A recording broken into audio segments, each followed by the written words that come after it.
നമ്മളെ ഇന്നത്തെ cooking video samosa ആണ്. അതിന് വേണ്ടിയ ഇൻഗ്രീഡിയൻസ് ഉള്ളി നല്ല ചെറുതായിട്ട് അരിഞ്ഞെടുക്കണം. ചോപ്പർ യൂസ് ചെയ്യണമായിരിക്കും നന്നാവുക. പച്ചമുളക് ചെറുതായി അരിഞ്ഞ മല്ലിയില എല്ലാം റെഡിയാക്കി ഒരു പ്ലേറ്റ് മാറ്റി വെച്ചതിന് ശേഷം ചട്ടി വെച്ച് അതിലേക്ക് കുറച്ച് ഓയിൽ ഒഴിക്കുക.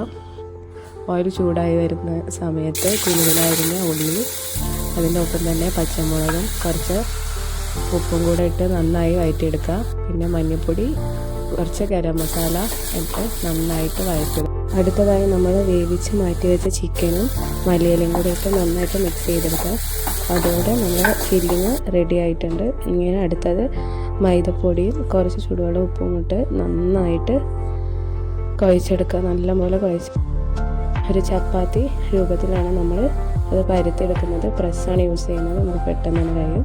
അങ്ങനെ നമ്മൾ സമൂസ ഷേപ്പിൽ അത് കട്ട് ചെയ്ത് ഫില്ലിങ് ആഡ് ചെയ്ത് നന്നായിട്ട് ഇത് പ്രസ് ചെയ്ത് കൊടുക്കണം 3 സൈഡും, എന്നാലത് പൊട്ടി വരാതെ നിൽക്കുകയുള്ളൂ. അടുത്തത് നമ്മൾ ചീനച്ചട്ടി നന്നായി ചൂടാക്കാൻ വെക്കുക. അതിലേക്ക് അത്യാവശ്യത്തിലധികം തന്നെ ഓയിൽ വേണം, എന്നാലേ സമൂസ മുങ്ങി വെക്കൂ. സമൂസ എല്ലാം ഓരോന്നായിട്ട് നമുക്കൊരു ഗോൾഡൻ ബ്രൗൺ കളറായി വരുന്നത് വരെ നമുക്ക് ഫ്രൈ ചെയ്തെടുക്കാം. അപ്പോൾ നല്ല ടേസ്റ്റി ആയിട്ടുള്ള നമ്മുടെ സ്നാക്ക് ഇവിടെ റെഡി ആയിട്ടുണ്ട്. Thank you.